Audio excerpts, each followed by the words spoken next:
Mike Tidwell until today, so it's very nice meeting you. But he does make it very easy to do an introduction for himself.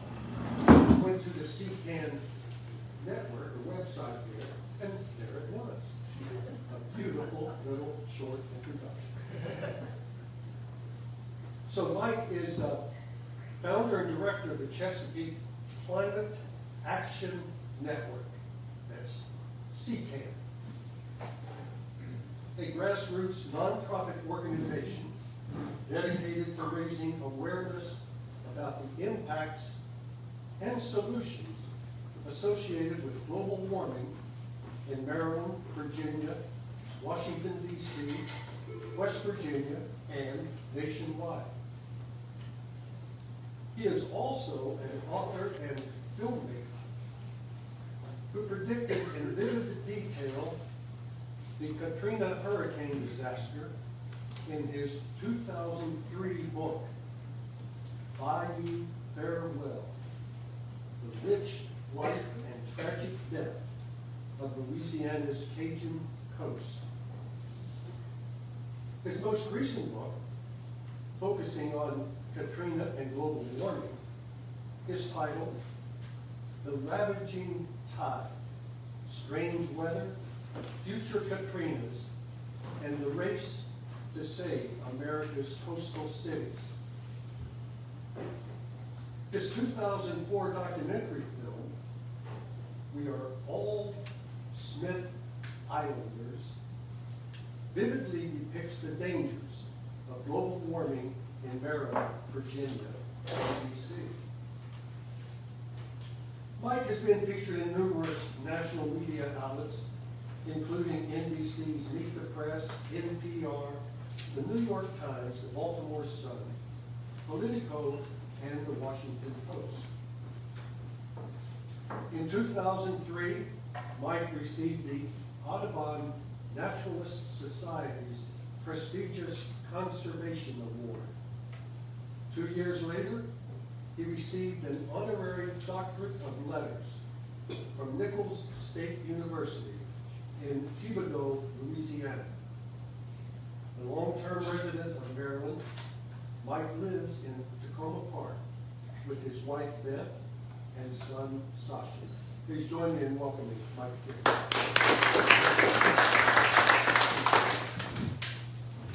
Well, it's good to be here.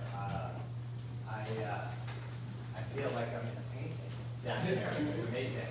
I was telling Joe that the last time I was this far south in St. Mary's was like 30 years ago when I went fishing at Point Lookout. I've been to St. Mary's College. My son was thinking about going there. He wanted to go to the University of Maryland. So I've been down here, but not the St. George Island. It's amazing. And I'm hoping, last time, well, a few years ago, I gave a talk on the bay in a beautiful setting like this where there was a picture window that everyone could see. And it was at Scientist Cliffs in Calvert County. It was summertime. And I remember I started to give a talk. And then as I was speaking, there was this huge picture window and everyone could look out on the bay. And during the talk, people started looking outside and everyone started looking, and I was like, what are they looking at? And there was these two bald eagles just sort of floating magically around, and everybody was looking, and I thought, oh, I'm competing with bald eagles, and I'm like, please get out, but it was so beautiful, it's such a nice setting. And then, a few minutes after that, this real big thunderstorm came up the bay, and it was so dramatic, and people were like watching, and I'm trying to get through my talking points, and everyone's looking at this incredible lightning and thunder. And then finally that passed, and I'm continuing, with my talk, and then a rainbow comes out. Everyone's like looking at the rainbow. So there's a danger to being in places this beautiful. That's what I'm saying. So I'm hoping we can keep the drama down. But it is beautiful here. It really is. I can't help knowing what I know and many of you know about climate change and sea level rise without getting anxious when I come to such a beautiful water environment like this. When I drive to Norfolk and I go through the tunnels and over the bridges of that whole Hampton Roads area, and I know what I know about coming sea level rise, I get anxious. When I was in New York City last weekend, And, you know, New York is a city of islands and peninsulas, and just dealing with the sea level rise there, they're talking about, you know, $1 trillion for floodgates and new tunnels and elevated roads. And then, you know, I come here, and I understand the highest elevation on St. George Island is 4 feet. That's not good, given what we know. And I see all the docks and the bridges and the riprap. You know, it's a beautiful day, it's a great Saturday, it's a great day to be alive, but can't help but think about what's ahead of us unless we take some serious action on this problem of climate change. I will tell you that despite the anxiety of seeing all the water and knowing what I know, as I was walking in, I also saw there was a heat pump, a Mitsubishi heat pump, that's providing heating and cooling for this building, which is great. I don't know how many of you know that, but apparently this building does not get its heat in the winter from gas. It gets it from that heat pump out there. A heat pump basically is just an air conditioner that heats and cools, and we need those everywhere. You know, our goal is to electrify everything. We need to have a world where we don't light things on fire. We create energy. You know, the only combustion we need is that burning sun, that combustion on the sun, providing us with sunlight for solar power and energy on this planet that creates wind power and geothermal. And we need to power out our cars with electricity, our homes with electricity, including heat pumps like the one here. And so there are solutions to the problems we're going to talk about this morning. But I want to thank Bob and Joe and everyone here at the St. Mary's Watershed Association. I appreciate y'all inviting me down. Bob has asked that I particularly focus on climate change, sea level rise. You know, what do we know? How solid is the science? How bad is it? I'm also going to, you know, I'm going to wind up saying it's really bad, but that there are solutions. There are things that we can do in Maryland and as a nation to slow down the sea level rise so the worst case scenario doesn't happen. Because if the worst case scenario does happen, you know, even whoever's living at that 4 feet above sea level on St. George Island, they're not safe if we get the worst case scenario. So climate change, I mean, of all the impacts of climate change, we know what they are. They're droughts, they're forest fires, they're extreme weather, extreme storms, heat waves. But of all the impacts, the one that's going to affect people and ecosystems and civilization the most is sea level rise. Why? You know, I always thought it was kind of strange that this planet was called Earth. You know, it ought to be called water. You know, I mean, we're 70% water. And it turns out when you warm up the planet by combusting oil, coal, and natural gas, and you create that odorless, invisible gas, carbon dioxide, that migrates to the atmosphere, stays up there for about 100 years, creating a warming blanket around our whole planet. Turns out when you do that, you get a lot of sea level rise. You get it from two major reasons. One, water as it warms up expands, thermal expansion. The molecules get more active, they take up more space. Our oceans are swelling just from warming up. So that's one source of the sea level rise. The other is, you know, everything frozen on this planet is melting. You know, whether it's the poles, the glaciers, there's an extraordinary amount of fresh water above sea level that is now melting and flowing into our oceans. And that portion of sea level rise is overtaking the thermal expansion. The largest source of sea level rise right now traditionally has come from thermal expansion. Now it's coming from land-based ice or ice above sea level that's melting and causing the rising that you guys are seeing here. So that's a big problem. Also, as you guys know, in our region of the Chesapeake Bay, we're also recovering from what's called post-glacial rebound.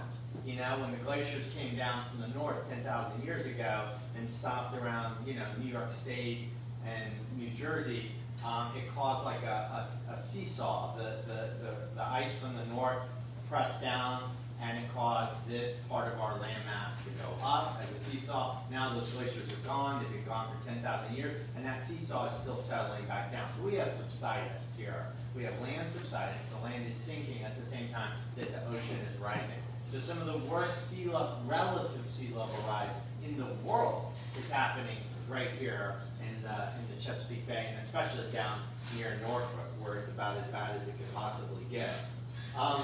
You know, my organization, CCAN, was formed 20 years ago. I founded it. The first half of my career, up until age 40, I was a freelance print journalist. I just covered science and history and sports as a freelance writer, wrote books. And then in 2002, 20 years ago, I just became completely freaked out by this issue of climate change. I had read a bunch of books by Bill McKibben, the great writer, and finally I just realized I needed to be an advocate. So I formed Chesapeake Climate Action Network. And 20 years ago, you could get these sea level rise maps from NOAA and National Geographic.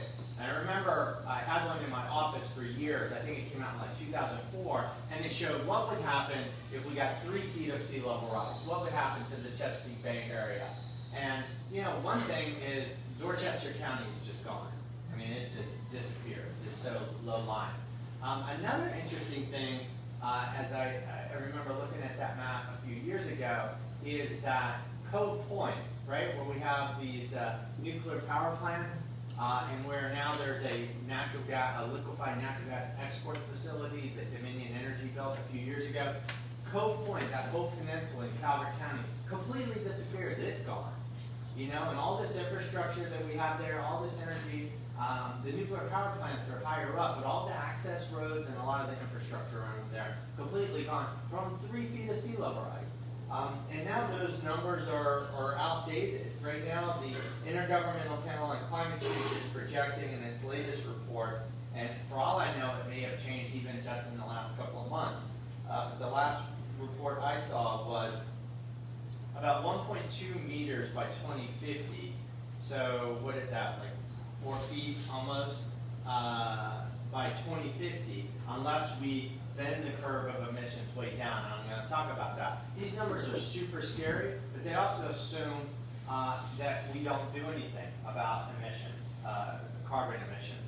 So if we don't take action, we're going to get 1.2 meters by 2050. That alone, you know, someone buying a 30-year mortgage right now, I mean, you're talking about toward the end of that mortgage, there's almost no land left on this island. That's how bad it is. Keep in mind that there are a lot of people, and Bob has reminded me of this, there are a lot of people who say these numbers are completely huge underestimates, that it could be a lot worse than this. So even what the IPCC is saying, and keep in mind that the Intergovernmental Panel on Climate Change has scientists representing virtually every country in the world, and they can't publish anything without complete consensus. In other words, if Saudi Arabia says, no, we don't agree with this science, we don't agree with this data, then you have to accommodate them, you have to persuade them, you have to, the good news is that even Saudi Arabia and Russia can't deny the kind of flood of data that's coming in. So, but there's still those who argue that the IPCC numbers are way too conservative, both because of this system where everyone has to agree, but also because the IPCC's predictions over the last 30 years have been wrong. They did not predict in the early 1990s that sea level rise would accelerate as much as it already has by 2022. They did not predict that even in the early 2000s. So every time they come out with a study, every 5 years, their predictions within a few years are proven to have been way too conservative and underestimates. So that is a problem. And one of the reasons that what's been confounding climate scientists in predicting sea level rise is they've forced themselves into this box where they build these models and they take into account lots of different variables. I mean, this is complicated stuff, but we're getting better and better data from satellites, from sediment formations. There are a lot of ways to gauge past climate change and what we're seeing in the present moment. And the scientists to this point have done something called hindcasting. They try to build models that not only predict what amount of sea level rise is coming, but that same model has to equally predict what's already happened. In other words, your model has to show, it's got to explain the sea level rise we've seen in the last 150 years, the last 10,000 years, and use that same model to predict what's coming ahead. The problem with that is that we haven't had the kind of sea level rise in the past that we're looking at in this century. And these models don't take into account massive destruction of the ice sheets in the North Pole and in Antarctica. And that's what's really driving these new fantastic numbers. The IPCC says now that unless we take drastic action on emissions, that we could see 2 meters of sea level rise by 2100. So that's 6 feet. So everything here is gone by 2100. I mean, that's, what is that, 78 years from now? Yeah. So a kid born today Not very long.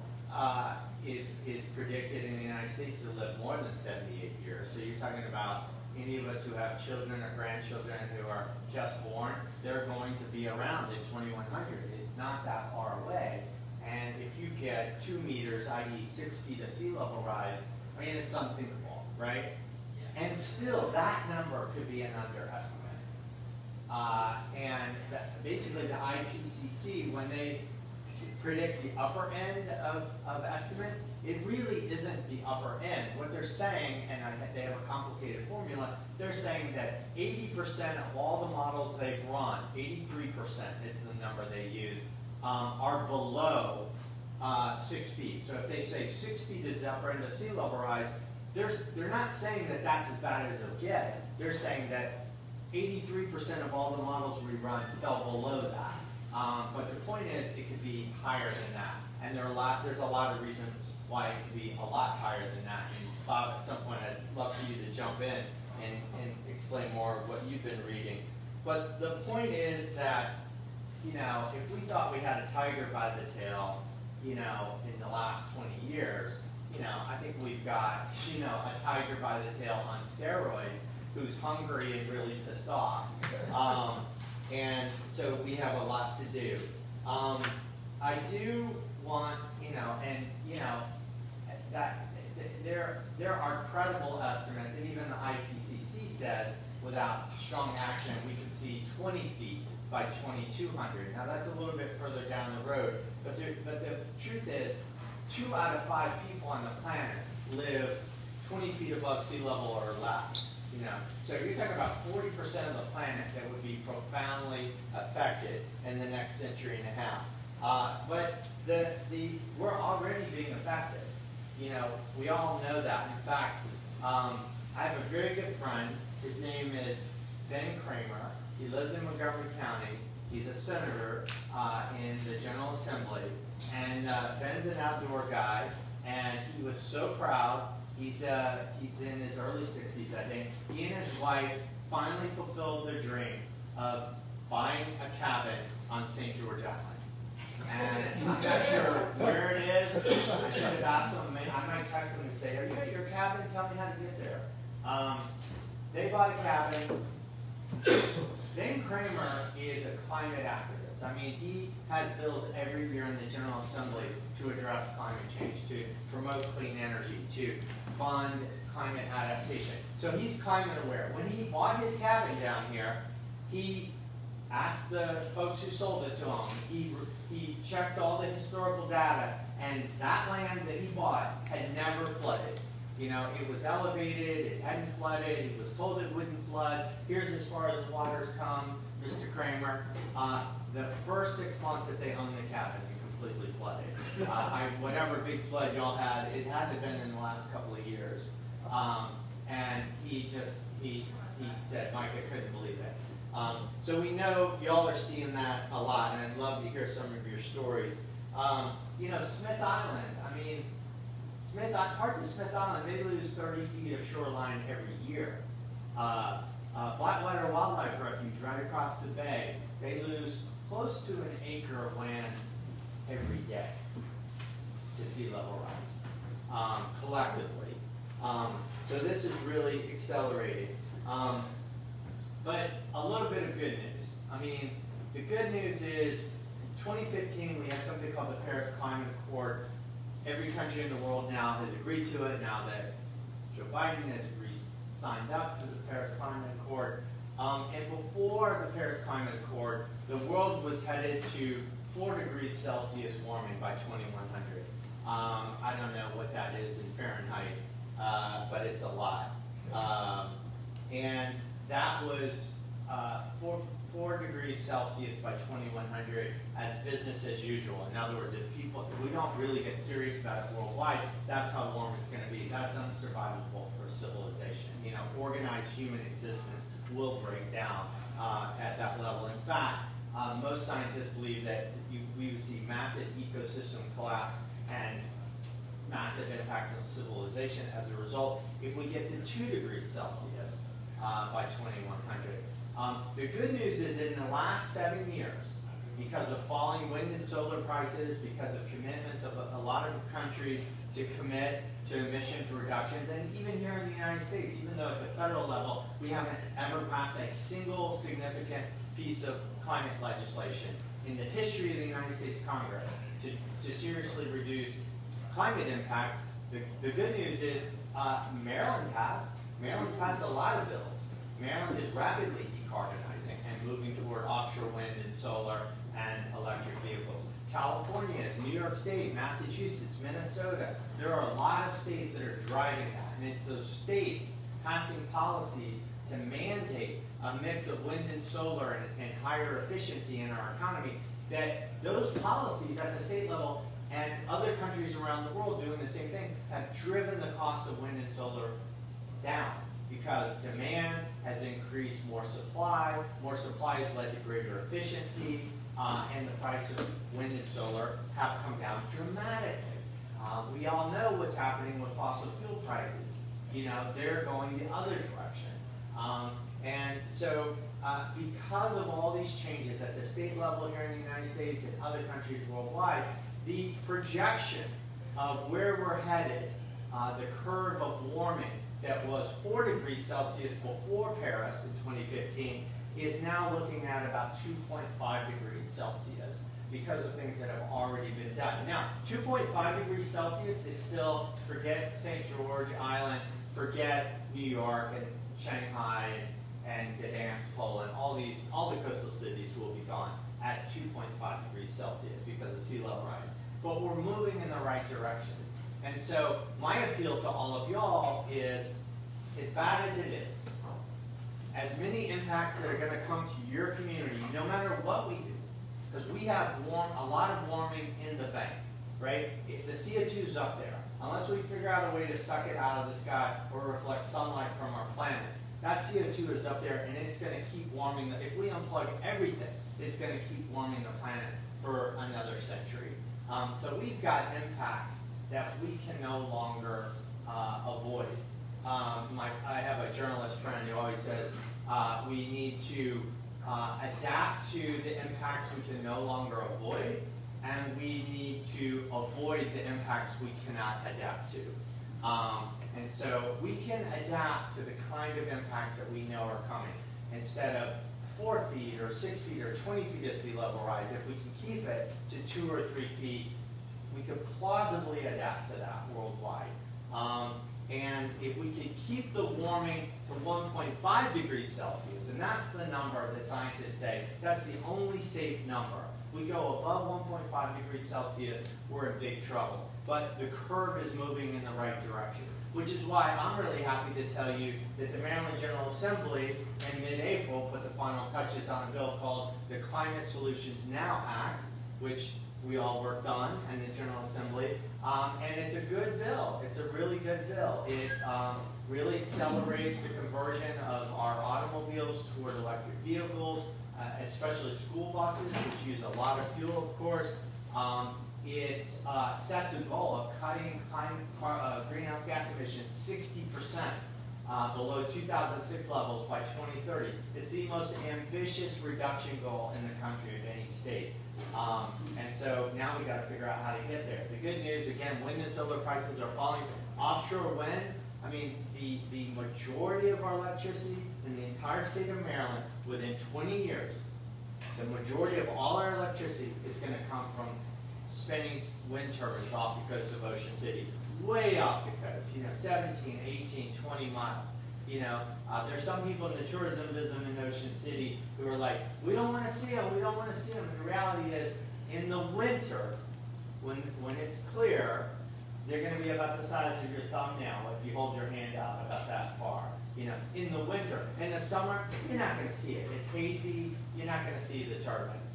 But it will generate a lot of business because ecotourism companies are gonna take you out on a boat from Ocean City, after a little putt-putt and sun tanning on the beach, you get on the boat.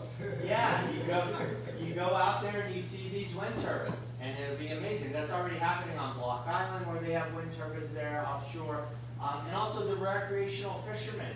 We're all in favor of this when we passed the first bill in 2013 to promote offshore wind power because those turbines create hard cover for bait fish, which leads to the sport fish. They were all in favor of it. So we're moving in the right direction, but we got to go further. There's so much more that the Maryland General Assembly has to do over the next 2 or 3 years, not in the next 10 years, but the next 2 or 3 years to really lock in those reductions, promote the clean energy that we need. So there are lots of big bills that we're going to have to pass in the next 2 or 3 years with the next governor, whoever that may be. Lots got to happen. And the only way lots of things happen is when people like us all over the state, not just all my liberal hippie friends in Tacoma Park and progressives in Fells Point in Baltimore, but people all over the state have to get involved. And I will tell you that,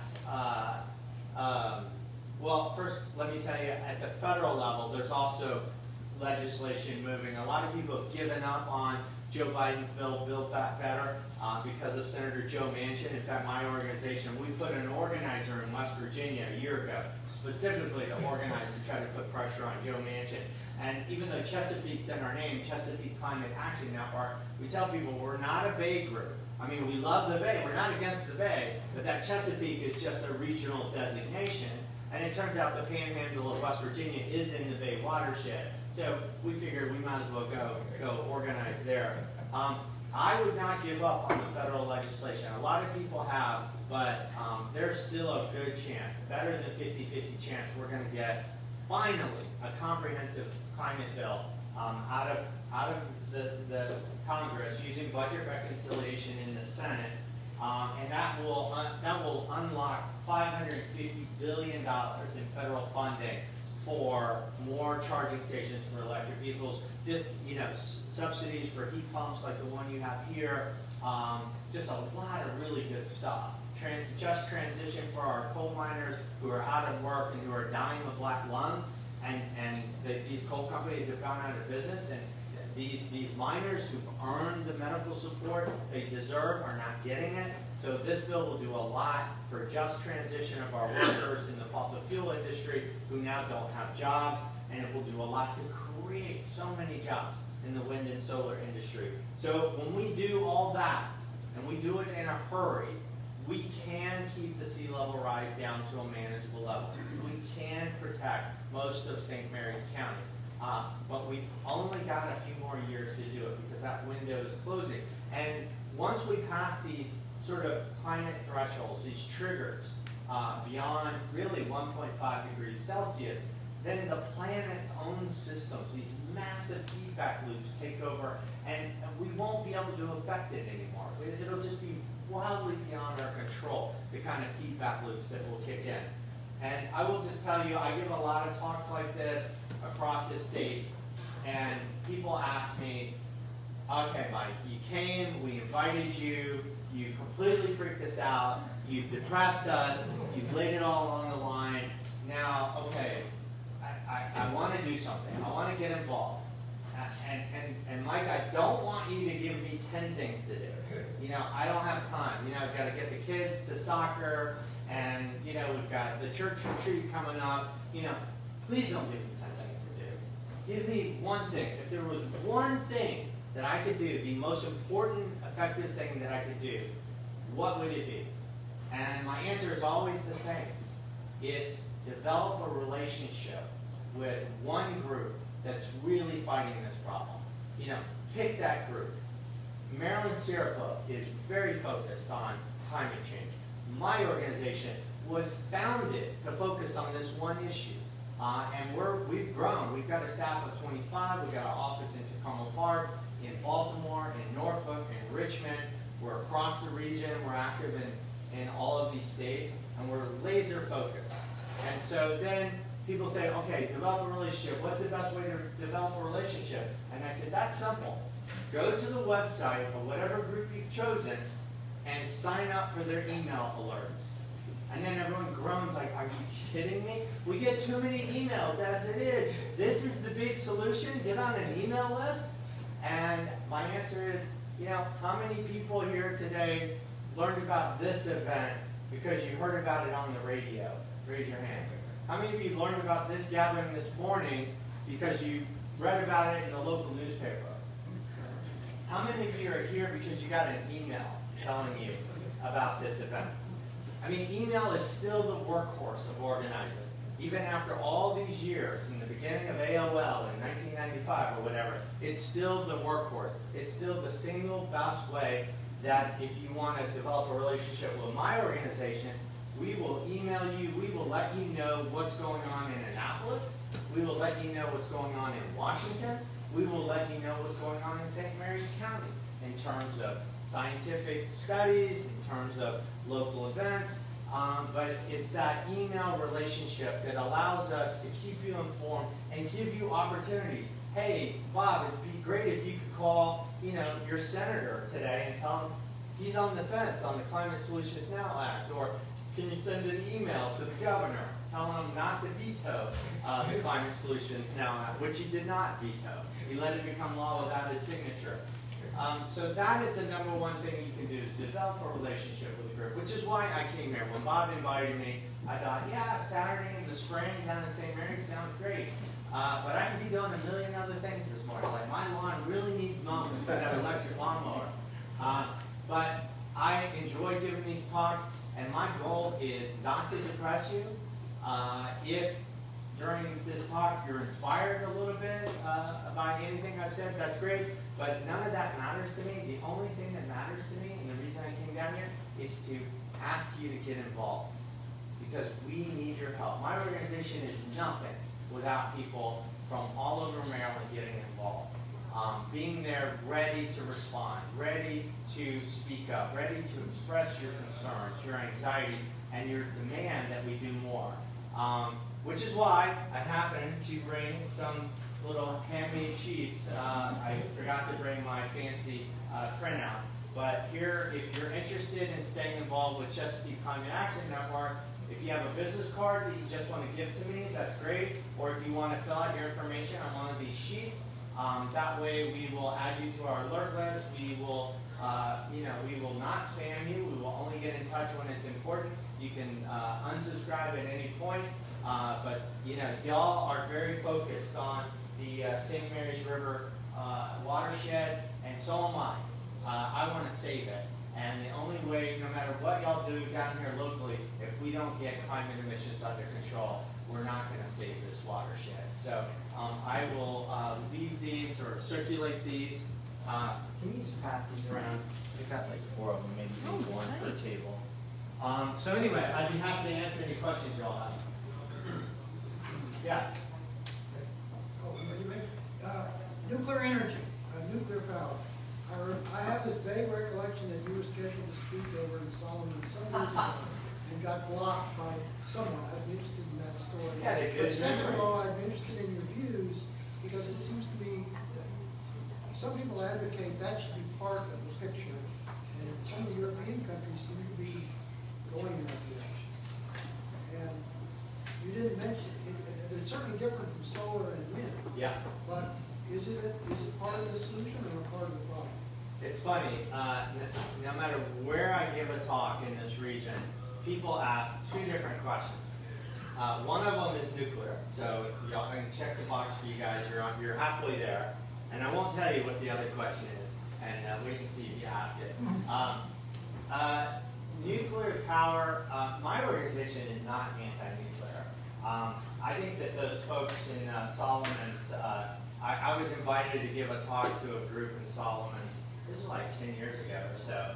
And everything was set, and then like 2 days before I was set to go down there, I guess one of their board members, I think I was going to speak at the Maritime Museum there, and they were like, climate change is too controversial, and these people are anti-nuclear, and we're Calvert County, et cetera, et cetera. And I was disinvited 48 hours beforehand. But we are not anti-nuclear. I think that what the Germans are doing in retiring their nuclear power plants in the 2020s in the middle of rapid climate change is madness. Because those power plants are already built, they're already producing carbon-free electricity. I think that we need to extend these worldwide, and Calvert Cliffs, if they can be extended safely for another generation of use, I think we need that. Now, I'm not supportive of building new nuclear power plants, in part because they're so fantastically expensive. I mean, that plant Vogtle that they're building down in Georgia is up to like $24 billion now, or something like that. I mean, tens of billions of dollars to build just a few reactors. That's just madness. And you can do so much more with that money through efficiency, through wind and solar. It's like burning $20 bills to turn turbines to create electricity. That's what new nuclear is. But existing nuclear, we should safely extend those as long as we can, as far as I'm concerned.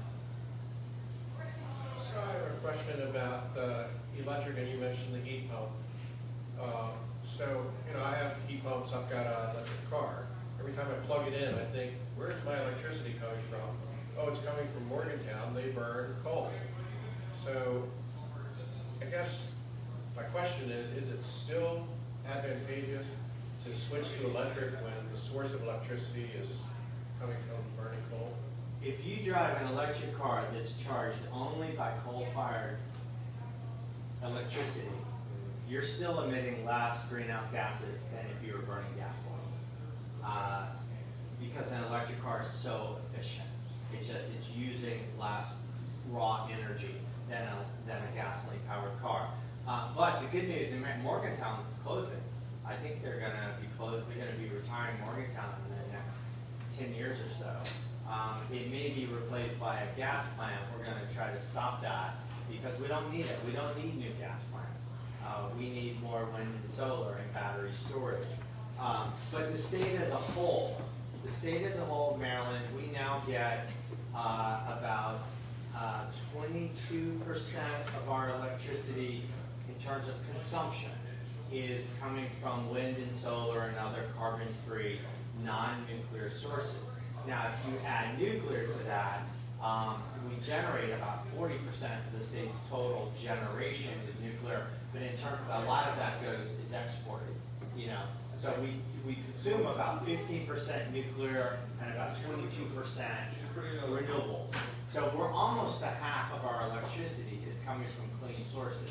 So you should feel good that you're powering almost half your car on carbon-free electricity. Half of it's still coming from coal and gas, but that percentage of fossil fuels is shrinking rapidly. And by 2030, our goal, we're going to have a bill next year in the Maryland General Assembly with a new governor to get to 80% carbon-free electricity by the year 2030.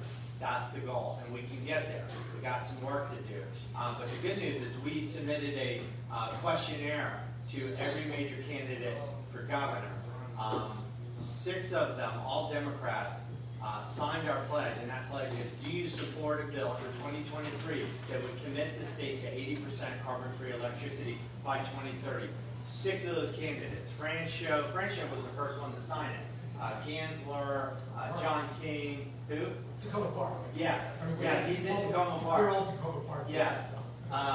Who else signed it? John King, Westmore, and Tom Perez. They all signed it. And now we're distributing that same place to members of the General Assembly and the Speaker of the House, Adrian Jones, has signed it. So we think we're going to have a lot of support to get there, and our goal is that your electric car is going to run almost entirely on clean electricity as soon as possible. Mike, I might add that I believe that you can choose to get your energy from SMECO from, you Renewable know, energy. yeah. Have you read? It costs a little bit more. Have you read their statement?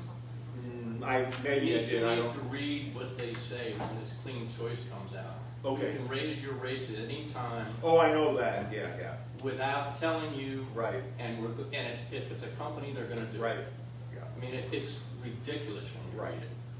You'd be a fool to sign it.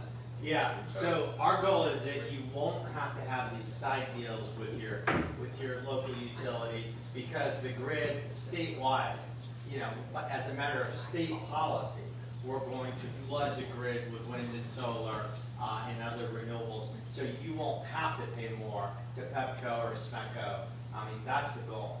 But there is a slight problem with the offshore wind in Maryland. What's that? Pax River. Pardon me? Pax River. Well, it's not gonna affect offshore wind, it's affecting land-based wind. No, in no, Southern it's Maryland. affecting offshore. It's affecting offshore because there's a test range out there and you have instrumentation that's affected by the oscillations of the blade. Well, they're building, there's 4 wind farms coming. They've already been permitted by the Maryland Public Service Commission. So I assume that Pax River Naval people have expressed whatever their concerns are, and those have not been judged to be, have merit. Here's the thing, I mean, the Pax River testing, the naval station, because of concerns that radar is affected by wind turbines. Anybody know what the poorest county in Maryland is? Anybody know if you had to pick a Dorchester? county? Dorchester? No, Somerset. Harris. Somerset. Not Garrett. I would have picked one of the Appalachian counties. Somerset County is the poorest county in Maryland in terms of per capita income.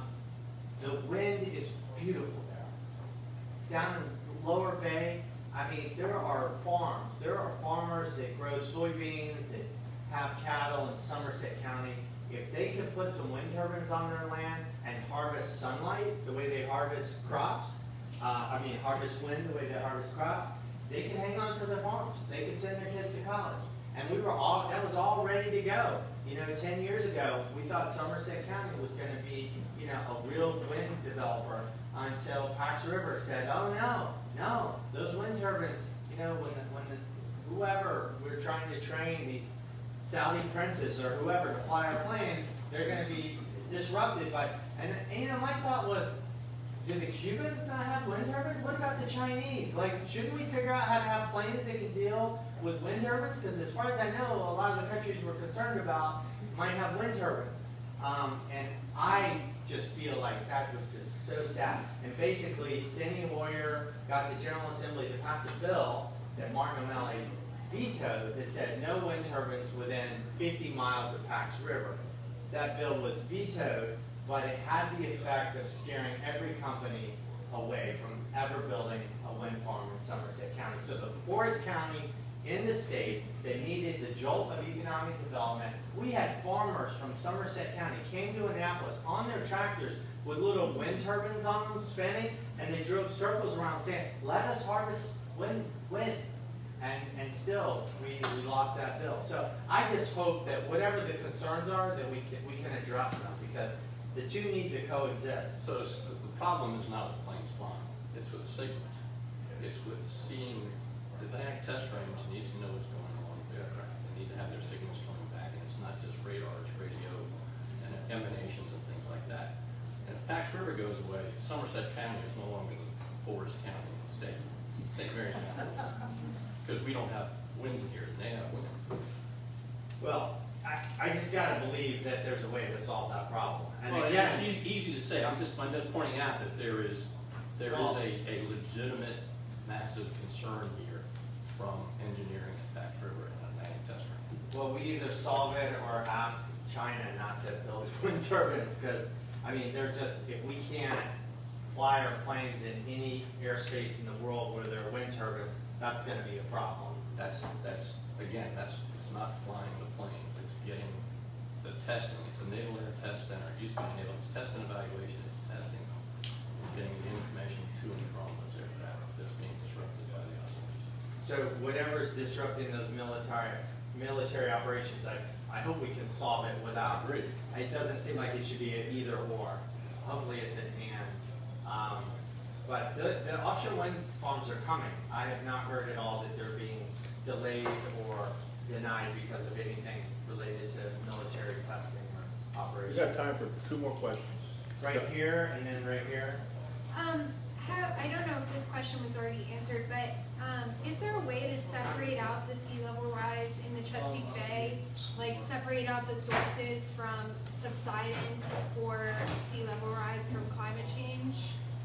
Yeah, historically, a majority of the relative sea level rise that we see in the bay, historically has been from subsidence. But now, sea level rise from climate change is overtaking that. So that over half of all the relative sea level rise you see throughout most of the Bay Area is now global warming. It's not natural post-glacial rebound. And that's going to accelerate dramatically in this century unless we get going. This may sound a little obvious, pause, right? Is Like, there maybe you a- can stick around for a couple minutes. Sure. a scientific, internationally acceptable definition for climate change? Does anybody, I mean, we use this term all the time, and, you know, climate, okay, it's changing, but whatever the scientific, Well, as sort of skeptics, meaning most of the U.S. Republican Party, they will tell you immediately, the climate's always been changing.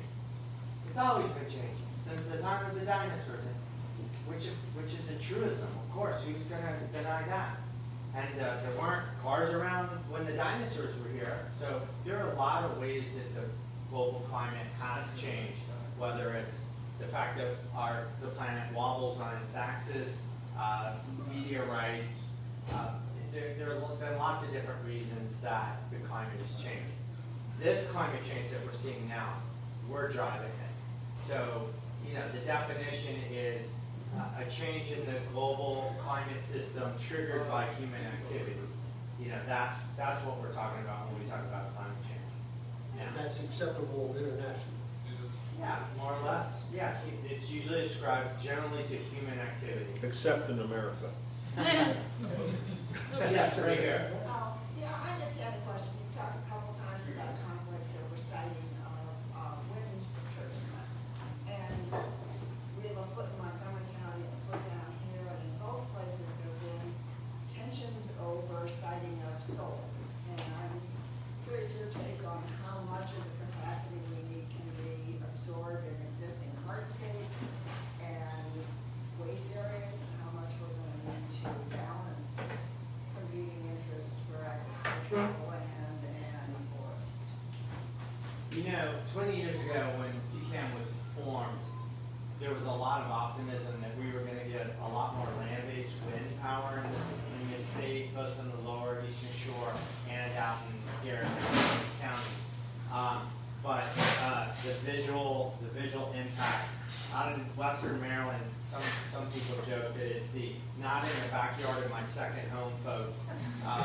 They don't want to see the wind turbines. So we've only been successful in getting 4 utility scale wind farms built in Western Maryland, and I think that's it. I don't think there'll be any more built because there's so much local opposition to the visual impact. I personally, when I look at a wind turbine, I see something hopeful and beautiful. Others see something else.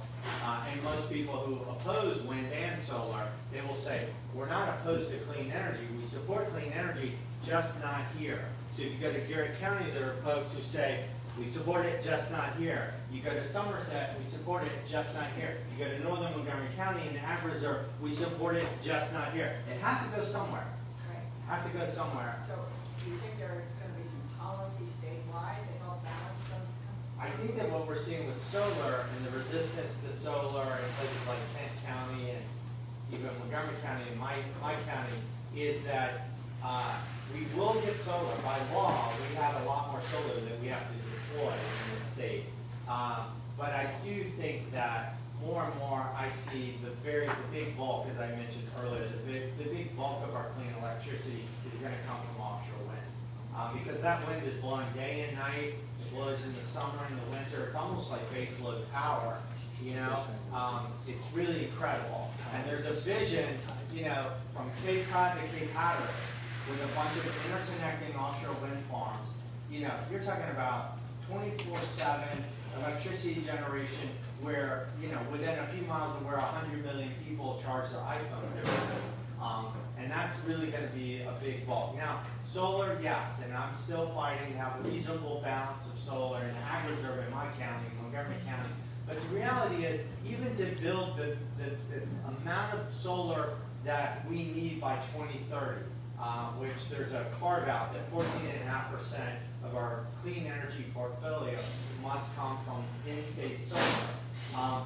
Even if we build that just on from agricultural land or existing open space, in other words, not from rooftops, you're still only talking about less than 5% of agricultural land that would be used for it. It would probably be significantly less than that, because to put solar on utility scale solar on a field, the slope can't be too steep, and it also has to be close to a feeder line. You know, you've got to be near a substation, and that rules out almost 90% of all agricultural land in the state. So there are people who say, we don't want to wallpaper all our farms with solar, we'll destroy our food base and all that. It's nonsense. It's just, we don't need that much space, and 90% of all the ag land in the state will be completely untouched by anything solar. Do we need open space to build utility scale solar? Yes, we do. It's the cheapest form of solar. But again, wherever it's being proposed, people say, we support solar, just not here. And so sooner or later, we're just going to have to make some tough decisions and figure out how we're going to do it. I guess my question is, how pretty is a coal-fired power plant? Right. I mean, right, we build those. Yeah. Yeah. Right. Mike, thank you for your terrific, encouraging, and realistic presentation. I just want to know what the other question is. What? Tides and currents. No, but that's a good question. No, the other question that people almost always ask me, one is nuclear, and the other is, what about China and India? Oh. If we do all this and all that, and they don't change, then, you know, and my answer is, China will never, ever, ever, ever, ever, ever truly decarbonize until we do it first. Historically, we've put most of the carbon in the atmosphere. We're still a nation of SUVs versus still a nation mostly of bicycles in China. So we have to go first. It's our responsibility to go first. So that question of China, like, let's go first and then let's pressure these other countries. Very good.